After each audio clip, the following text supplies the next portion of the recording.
दी astro ज्ञान YouTube channel पर आपका हार्दिक स्वागत है। एक बार प्रेम से बोलो श्री शिवाय नमस्तुभयम। हर हर महादेव। दोस्तों, आप सभी लोग जानते हैं कि 16 फरवरी 2025 यानी रविवार को पड़ रही है फाल्गुन महीने की संकष्टी चतुर्थी तिथि। और दोस्तों, ये वह तिथि है जो फाल्गुन महीने में पड़ने वाली सबसे बड़ी तिथि है, क्योंकि यह रविवार के दिन पड़ रही है और इसका बहुत ही बड़ा और विशेष महत्व होता है। पूज्य गुरु जी ने कहा है, अगर कभी भी मौका लग जाए और फाल्गुन महीने की संकष्टी चतुर्थी रविवार को पड़ जाए तो आप लोगों को एक चावल दाने का उपाय तो अवश्य ही करना चाहिए। इन दोनों का संयोग बहुत ही कम आता है। और दोस्तों, पूज्य गुरु जी ने अपनी शिव महापुराण की कथा में बताया है, इस दिन आपको एक चावल दाने वाला उपाय तो अवश्य ही करना चाहिए, क्योंकि ऐसा दिन पूरे साल में सिर्फ एक ही बार आता है। और दोस्तों, आप सभी लोग जानते हो कि संकष्टी चतुर्थी व्रत का अगर सबसे बड़ा कोई उपाय है तो वह एक चावल के दाने वाला उपाय है। तो दोस्तों, इस फाल्गुन माह के रविवार के दिन आप लोगों को इस एक चावल दाने वाले उपाय को ज़रूर करना है। बहुत सारे लोग होंगे जिन लोगों ने इस उपाय को ना किया हो, मतलब पूरा साल निकल गया और उन्होंने किसी भी दिन इस एक चावल दाने वाले उपाय को ना किया हो। पर दोस्तों, आपके पास एक आखिरी मौका बचा हुआ है जो कि 16 फरवरी के दिन है। तो इस दिन आप लोगों को इस वाले उपाय को ज़रूर कर लेना है। भले ही आपने पूरे साल भर इस उपाय को ना किया हो, पर अगर आपने इस फाल्गुन महीने के रविवार के दिन अगर इस वाले उपाय को कर लिया तो आपको इस उपाय को करने का वह फल मिलेगा जिसकी आपने कभी कल्पना भी नहीं करी होगी। इसीलिए आप लोग इस वाले उपाय को एक बार ज़रूर कर लेना, ताकि आप लोगों के हाथ से यह मौका ना जा सके और आपको इस उपाय को करने का फल मिल सके। दोस्तों, ये उपाय पंडित जी ने अपनी अभी की ही शिव महापुराण की कथा में बताया है, जिस उपाय को आज हम आपको बहुत अच्छे से समझाने वाले हैं। इस वीडियो को देखने के बाद इस उपाय को समझने के लिए आपको कोई और वीडियो को देखने की ज़रूरत नहीं पड़ेगी। तो चलिए दोस्तों, उपाय को शुरू करते हैं। देखिए, यह इस फाल्गुन महीने के रविवार के दिन यह इतना ख़ास होता है, इतना महत्वपूर्ण होता है। देखा गया है कभी कभी बड़े बड़े पूजा पाठ अनुष्ठान से जो मनोकामना पूर्ण नहीं होते, वह इस फाल्गुन महीने के दिन एक छोटे से उपाय करने से ही आपकी मनोकामना पूर्ण हो जाती है। और बहुत सारे लोगों ने इस उपाय को किया भी है और उनको इस उपाय को करने का फल भी ज़रूर मिला है। अगर आप लोग भी इस उपाय को करना चाहते हैं तो आप इस उपाय को पहले अच्छे से समझ लेना, सुन लेना, उसके बाद करना। आपको इस उपाय का फल ज़रूर मिलेगा। और इस उपाय को कर लेने से आपके घर में चाहे किसी भी प्रकार की दुख और समस्या क्यों ना चल रही हो, आपको उसका कारण भी नहीं पता है कि भाई ये समस्या किस कारण से चल रही है, उसका कुछ भी कारण हो सकता है, जैसे पितृदोष हो सकता है या किसी भी तरह का मंगल दोष भी हो सकता है। तो इस दिन आप लोगों को ये वाला उपाय कर लेना है। ये एक ऐसा उपाय है जिस उपाय को अगर किसी विशेष दिन पर किया जाए तो भाई उस विशेष दिन का जो फल है वह तो हमें मिलता ही मिलता है, पर हमने उस दिन पर इस उपाय को किया है तो हमें उससे भी बड़ा फल मिलता है। और फल बहुत जल्दी मिलता है, क्योंकि आप इस उपाय को बहुत ही बड़े और विशेष दिन पर कर रहे हो। तो चलिए, अब उपाय के बारे में बात करते हैं। लेकिन उससे पहले आप लोगों को ये जानना आवश्यक है कि आखिर यह उपाय किस समय करना है, किसको करना है और कैसे करना है। तो चलिए, हम आगे आपको वीडियो में एक एक करके बता देते हैं। लेकिन उससे पहले अगर आप लोग हमारे चैनल पर नए हैं तो हमारे चैनल को सब्सक्राइब कर लेना और इस वीडियो को लाइक करके कमेंट बॉक्स में श्री शिवाय नमस्तुभ्यम, ओम नमः शिवाय ज़रूर टाइप कर देना। तो दोस्तों, इस एक चावल के दाने वाले उपाय को हमें इस रविवार के दिन कैसे करना है, किसको करना है, किस समय करना है और कहाँ पर करना है, ये सारे सवालों के जवाब आपको इस वीडियो में मिल जाएंगे। और जो ये वीडियो देखेगा भाई, उसको एक चावल के दाने वाला उपाय ज़रूर करना चाहिए, क्योंकि इस दिन एक चावल के दाने का भी बहुत ही बड़ा और विशेष महत्व होता है। और जब बात आ जाए एक चावल के दाने की तो ये सोने पर सुहागा वाली बात हो जाती है और ये एक बहुत ही बड़ा उपाय हो जाता है इस संकष्ट चतुर्थी तिथि का। अब हम समझते हैं इस वाले उपाय को हमें करना किस समय है। इस एक चावल दाने वाले उपाय को हमें फाल्गुन महीने के रविवार चतुर्थी के दिन करना किस समय है। तो देखिए, इस उपाय को करने का जो समय है वह सुबह का समय है और शाम का समय भी है। अब देखिए, यहाँ पर हम मुख्य रूप से सुबह का समय नहीं बोलेंगे, क्योंकि 16 फरवरी रविवार का दिन है और इस दिन प्रदोष काल के समय का बहुत महत्व होता है। बाकी अगर सुबह के समय भी करेंगे तो भी अच्छा होगा, उसमें कोई भी दिक्कत वाली बात नहीं है। तो चलिए जानते हैं इस विशेष उपाय के बारे में। लेकिन उससे पहले एक प्रार्थना, अगर आप इस चैनल पर नए हैं तो आप इस वीडियो को लाइक करें, चैनल को सब्सक्राइब करें और कमेंट बॉक्स में आप अपनी राशि या अपना नाम ज़रूर डाल दें, क्योंकि हम राशि से जुड़ा भाग्य भी बताते हैं और भाग्य में चल रही परेशानियों को दूर करने के लिए वह आसान से आसान उपाय भी बताते हैं। तो चलिए अब हम अपने सबसे पहले उपाय की बात कर लेते हैं। देखो, ये एक चावल वाला उपाय वीडियो के लास्ट में बताया है, वह उपाय आप ज़रूर करें। देखो, इस उपाय को आप सुबह से लेकर शाम तक कर सकते हैं। तो चलिए बताते हैं उपाय की ओर। देखिए, इसके लिए आपको क्या करना है, एक काली मिर्च लेनी है। देखो, ध्यान से समझना, एक काली मिर्च लेनी है और ध्यान देना है कि काली मिर्च कहीं से भी खंडित नहीं होनी चाहिए। फिर इसके बाद आपको लेना है एक गोल बाती का दीपक। देखिए, दीपक आप चाहे तो माटी का ले लें, और यदि आपके पास माटी का दीपक नहीं है तो आप यह दीपक शुद्ध आटा लगा करके एक दीपक बना सकते हैं। बस आपको ध्यान देना है कि उस आटे में आपको नमक या हल्दी का प्रयोग नहीं करना है। ठीक है? तो आप एक बढ़िया सा दीपक बना ले और उस दीपक में गोल बाती लगा करके उस दीपक में आपको घी भरना है। देखो, गाय का शुद्ध घी आपको उस दीपक में भरना है।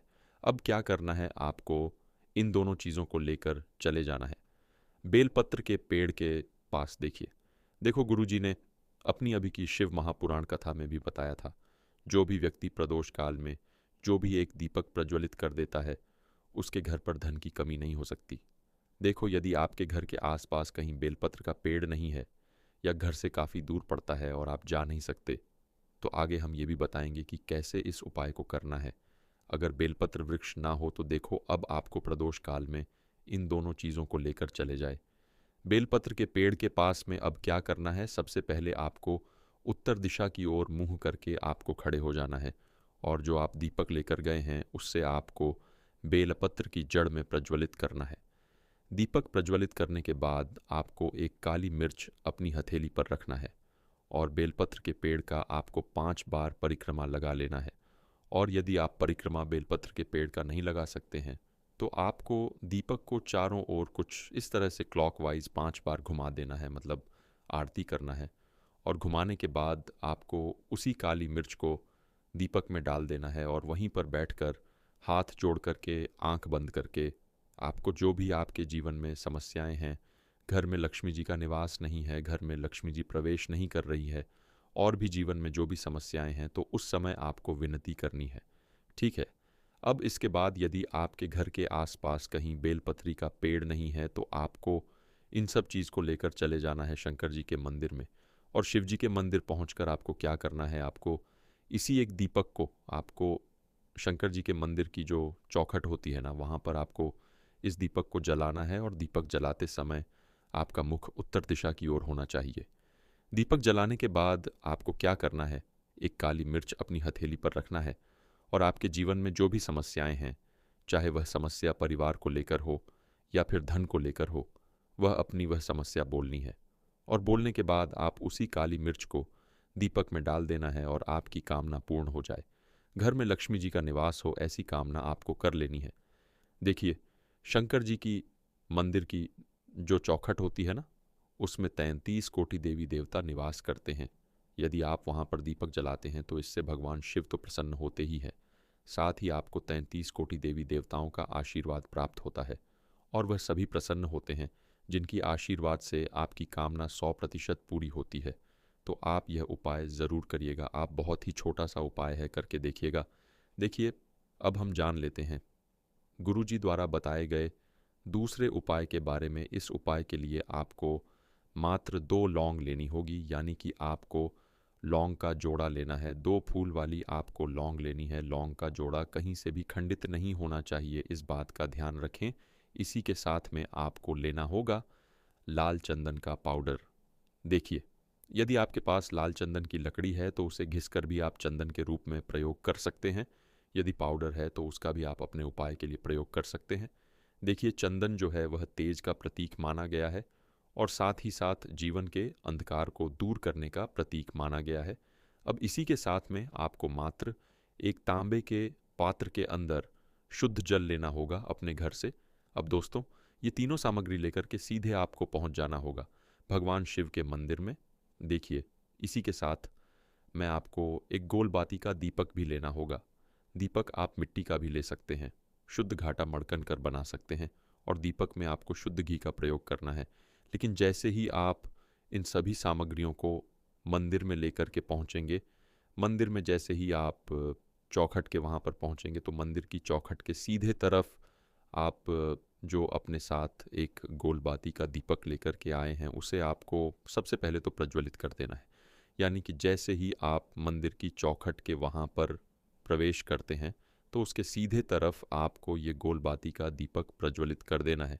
अब देखिए, जैसे ही आप ये दीपक प्रज्वलित करेंगे, तो आपकी जो भी मनोकामना है उससे आपको बोल देना है। आप इस दीपक को इस प्रकार से प्रज्वलित करने के बाद इन सभी सामग्रियों को आपको शिवलिंग के पास में लेकर पहुंचना है। अब देखिए दोस्तों, आपके पास जो एक तांबे के पात्र के अंदर शुद्ध जल है, उसमें से आपको केवल आधा लोटा जल ही भगवान शिव के शिवलिंग पर अर्पित करना है। आधा लोटा जल आपको उसी पत्र के अंदर बचा लेना है। अब दोस्तों, आपके पास जो 2 लौंग है, यानी कि लौंग का जोड़ा है, उससे आपको अपना नाम और अपने गोत्र को बोलते हुए आपकी जो भी समस्या चल रही है, आपके जीवन में जो भी परेशानी उत्पन्न हो रही है, उन्हें आपको बोल देना है। और ये जो लौंग का जोड़ा है, इसे आपको भगवान शिव के शिवलिंग पर अर्पित कर देना है। जैसे आप ये 2 लौंग शिवलिंग पर चढ़ाएंगे, तो अपना हाथ जो है वहाँ पर आपको रखना है और महादेव से आपको प्रार्थना करनी है कि मेरे जीवन की ये जो परेशानियां हैं, ये सभी दूर हो जाएं। यानी कि आपके जीवन में धन की संबंधित परेशानी चल रही है, कर्ज की समस्या चल रही है, बच्चों का पढ़ाई लिखाई में मन नहीं लग पा रहा है, घर के जो आर्थिक संकट है वह सभी दूर हो, व्यापार आपका ढंग से नहीं चल पा रहा है, घर में रोग की स्थिति बनी हुई है, यानी कि जिस भी प्रकार की आपकी समस्याएं हैं, उसे आपको महादेव से बोल देना है और महादेव से इन सभी समस्याओं को दूर करने के लिए आपको प्रार्थना कर लेनी है। अब देखिए दोस्तों, आपने जो 2 लौंग शिवलिंग पर समर्पित की थी, उससे आपको वहाँ से उठा लेना है और इन दोनों लौंग को आपको शिवलिंग से उठा करके सीधे उस जल के पात्र के अंदर डाल देना है। यानी कि अपने आधा लौटा जल जो बचाया हुआ था, उसी के अंदर आपको ये 2 लौंग डाल देनी है। और साथ में आप जो लाल चंदन लेकर के आए थे, उस लाल चंदन को भी आपको उसी पात्र के अंदर डाल देना है। यानी कि आधा लौटा जल जो बचा हुआ है, तो उसी आधे लौटे जल के अंदर आपको ये लाल चंदन भी डाल देना है। अब देखिए, इस आधे लौटे जल में है, जिसमें अपने 2 लौंग डाली है, लाल चंदन डाला है, उसे सीधे लेकर के आपको पहुंचना है बेलपत्र के वृक्ष के वहाँ पर। देखिए, बेलपत्र का वृक्ष यदि आपके घर पर है तो वहाँ पर आपको आ जाना है। आपके घर के आसपास कहीं भी है तो वहाँ पर आपको पहुँच जाना है।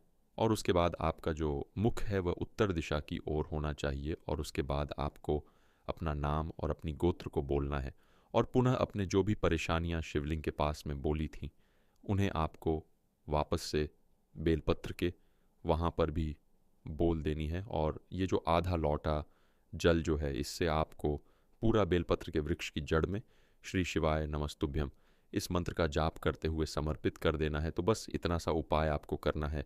जो भी आपकी परेशानी है, समस्या है, उससे महादेव निश्चित ही दूर करेंगे। अब दोस्तों, हम जान लेते हैं तीसरे चमत्कारी और विशेष उपाय के बारे में। देखिए, यह उपाय बहुत ही चमत्कारी है, क्योंकि इस उपाय से आपके जीवन में तेज की वृद्धि होगी। यानी कि जीवन से जितना भी अंधकार ही, वह सभी दूर होगा। तो इस उपाय के लिए आपको मात्र एक गुड़ का टुकड़ा लेना है। गुड़ का टुकड़ा आपके जीवन में तेज की वृद्धि करता है और साथ ही साथ आपके जीवन से जो अंधकार है उसे दूर करता है। इसी के साथ में आपको एक चावल दाना, यानी कि अक्षत का दाना लेना है। यह चावल का दाना आपके जीवन में सुख शांति को लेकर के आता है। आपके जीवन में धन की जितनी भी परेशानियां हैं, उन्हें समाप्त करता है। इसी के साथ में आपको मात्र एक हरा मूंग लेना है। हरा मूंग जो है वह बुध ग्रह को प्रसन्न करता है। देखिए, हरे मूंग का उपाय करने से बुध ग्रह मजबूत होता है और बुध ग्रह के मजबूत होने से बुद्धि, ज्ञान और विवेक की प्राप्ति होती है। तो ये तीनों ही सामग्री आपको एक एक लेनी है। यानी कि एक गुड़ का टुकड़ा, एक चावल का दाना, एक हरा मूंग आपको लेना है। देखिए, हरा मूंग का दाना और चावल का जो दाना है वह आपको साबूत लेना है, खंडित नहीं होना चाहिए। और इसी के साथ में आपको मात्र एक तांबे के पात्र के अंदर अपने घर से शुद्ध जल ले लेना है। देखिए, अब इन सभी सामग्रियों को लेकर के सीधे आपको पहुंच जाना है भगवान शिव के मंदिर में। आप ये उपाय सुबह से लेकर के शाम तक किसी भी समय कर सकते हैं, लेकिन रविवार के दिन ही आपको इस उपाय को करना है। तो सबसे पहले तो ये जो एक गुड़ का टुकड़ा है, एक चावल का दाना है और एक हरा मूंग का दाना है, उन तीनों को आपको उस जल के पात्र के अंदर डाल देना है। लेकिन ये जो उपाय है आपके जीवन की सारी परेशानियों को दूर करने के लिए होता है, लेकिन विशेष मनोकामना तीनों सामग्रियों से ही आपकी परिपूर्ण हो जाती है। देखिए, यदि आपके जीवन में तेज होगा तो सभी आपसे वार्तालाप करेंगे, सभी आपसे बात करेंगे और आपका जो मान सम्मान है वह बढ़ता है। और चावल का जो दाना है वह धन में वृद्धि करता है, मन की शांति के लिए होता है। और हरा मूंग जो है वह बुद्धि, ज्ञान और विवेक की प्राप्ति के लिए होता है। अब देखिए, ये जो एक पात्र है, इससे आपको भगवान शिव के शिवलिंग पर धीरे धीरे अर्पित कर देना है। श्री शिवाय नमस्तुभयम इस मंत्र का जाप करते हुए और महादेव का मन में स्मरण करते हुए। लेकिन महादेव का स्मरण करने से ये जो उपाय है और अधिक प्रभावशाली हो जाता है। तो महादेव का स्मरण करते हुए ये उपाय करने से आपके जीवन में जो भी अशांति है वह सभी दूर हो जाएगी। तो इस प्रकार से आपको ये सुंदर सा उपाय कर लेना है। इसके बाद बात करते हैं तीसरे उपाय की। देखो, ये उपाय बहुत ही अचूक उपाय है जो आपको करना है। देखो, इस उपाय के लिए आपको 2 दीपक लेने हैं। देखो, दोनों दीपक आपको मिट्टी के दीपक लेने हैं। उसके बाद आपको दोनों दीपक को प्रज्वलित करने के लिए आपको लंबी बाती लेनी है और ये दीपक घी और सरसों के तेल से दीपक प्रज्वलित करने हैं। ये सब लेने के बाद आपको लेना है एक कटोरी में कच्चा दूध थोड़ा सा लेना है। उसके बाद आपको लेना है 1 लोटा जल। देखो, गुरुजी ने इस उपाय के लिए बताया है कि यह उपाय आपको प्रदोष काल में करना है। कहते हैं कि बेलपत्र के वृक्ष में प्रदोष काल के समय में महादेव वास करते हैं। उस समय हम कोई भी उपाय करते हैं तो उसका फल हमें अवश्य मिलता है। देखो, अब ये सब सामग्री लेकर आपको प्रदोष काल में चले जाना है। बेल के वृक्ष के वहाँ पर देखो, वहाँ पहुँच जाने के बाद आपको सबसे पहले बेलपत्र की जड़ में सबसे पहले वो दूध जो आप लाए हैं उसे समर्पित कर देना है। उसके बाद आपको जो 1 लोटा जल जो आप लाए हैं वह आपको धीरे धीरे बेलपत्र की जड़ में समर्पित कर देना है। उसके बाद आप जो दीपक लाए हो, दोनों दीपक को आपको बेलपत्र की जड़, बेलपत्र की तरफ मुंह करके बाती का आपको 1 दीपक घी का और 1 दीपक तेल का प्रज्वलित कर देना है। और आपकी जो भी मनोकामनाएं हैं वह महादेव को बोलना है। देखो, गुरुजी ने कहा रविवार के दिन पर बेलपत्र की जड़ में दीपक प्रज्वलित कर देता है, महादेव उसकी सभी मनोकामना पूरी कर देते हैं।